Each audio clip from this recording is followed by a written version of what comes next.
نحمدہ ونصلی علی رسولہ الکریم اما بعد۔ دعائے انس ابن مالک رضی اللہ تعالی عنہ، یہ ایک بہت قیمتی دعا ہے۔ اس دعا کے بہت فوائد ہیں۔ یہ دعا ہر قسم کے نقصان سے حفاظت کا ذریعہ ہے اور اللہ تعالیٰ سے قرب اور اعتماد کو مضبوط کرتی ہے۔ نقصان دہ جانوروں اور مخلوقات سے حفاظت کرتی ہے، ظالموں اور جابروں سے بچاتی ہے، شیطان اور نقصان دہ جنات سے محفوظ رکھتی ہے، نظر بد سے بچاتی ہے، اللہ کی حفاظت پر اعتماد عطا کرتی ہے، جس سے انسان بے خوف ہو کر اپنے کام انجام دیتا ہے، اللہ تعالیٰ سے تعلق کو مضبوط کرتی ہے، اللہ کی یاد کو دل میں زندہ رکھتی ہے، اللہ کی مسلسل یاد دہانی کا ذریعہ بنتی ہے۔ حضرت انس ابن مالک رضی اللہ تعالیٰ عنہ اور حجاج ابن یوسف کا مکالمہ یعنی کانورزیشن۔ حضرت انس ابن مالک رضی اللہ تعالیٰ عنہ رسول اللہ صلی اللہ علیہ وسلم کے صحابی تھے۔ آپ کی زندگی حجاج ابن یوسف کے دور تک رہی، جو ایک ظالم حکمران تھا۔ اس نے کئی صحابہ اور نیک لوگوں کو قید کیا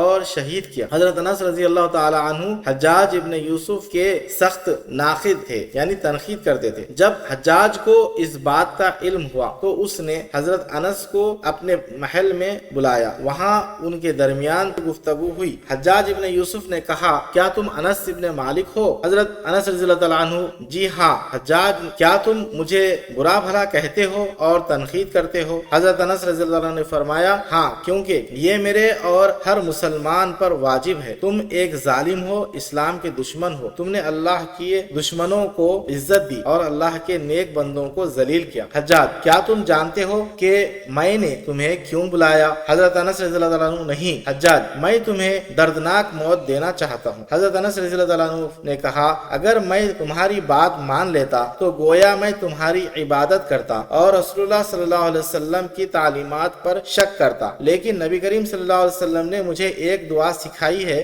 اور فرمایا، جو شخص یہ دعا پڑھے کوئی اسے نقصان نہیں پہنچا سکتا اور نہ ہی اس پر کوئی غالب آ سکتا ہے۔ میں نے وہ دعا آج صبح پڑھی ہے، اس لیے تم میرا کچھ نہیں بگاڑ سکتے۔ حجاج، میں چاہتا ہوں کہ تم مجھے وہ دعا سکھاؤ۔ حضرت انس رضی اللہ تعالیٰ عنہ فرماتے ہیں، تم اس کے لائق نہیں ہو۔ حجاج، اسے جانے دو۔ جب حضرت انس رضی اللہ تعالیٰ عنہ محل سے نکلے تو حجاج کا ایک محافظ بولا، اللہ ہمارے امیر کو جزا دے، آپ تو اس شخص کو بہت عرصے سے تلاش کر رہے تھے، پھر اسے جانے کیوں دیا؟ حجاج نے جواب دیا، اللہ کی قسم، میں نے اس کے پیچھے 2 شیر دیکھے، جب بھی میں اس سے بات کرتا وہ شیر مجھے ایسی نظر سے دیکھتے جیسے ابھی پھاڑ ڈالیں گے۔ اگر میں نے اسے نقصان پہنچایا ہوتا تو سوچو وہ شیر میرے ساتھ کیا کرتے۔ سالوں بعد جب حضرت انس رضی اللہ تعالیٰ عنہ بستر مرگ پر تھے تو انہوں نے وہ دعا اپنے بیٹے کو سکھائی، جس نے بعد میں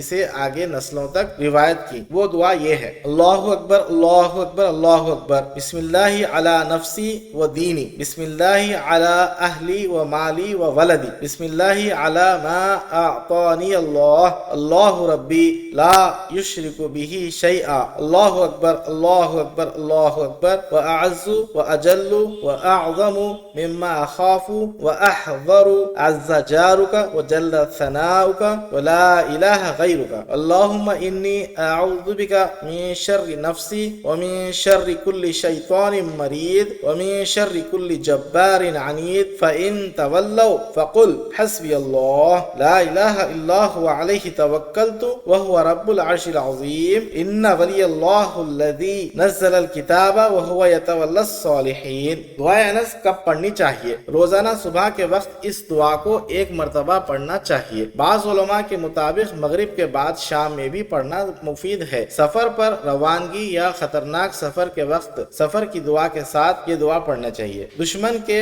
خطرے یا کسی بھی قسم کے خوف کی حالت میں اگر کوئی شخص ہراسانی، دھمکی یا ظلم کا شکار ہو تو یہ دعا بہت مؤثر ہے۔ انشاءاللہ اگر یہ دعا روزانہ باقاعدگی سے پڑھی جائے تو اللہ تعالیٰ کی مضبوط حفاظت میں آ جاتے ہیں اور ہر قسم کے نقصان، خوف اور شر سے محفوظ رہتے ہیں۔ وآخر دعوانا الحمدللہ رب العالمین۔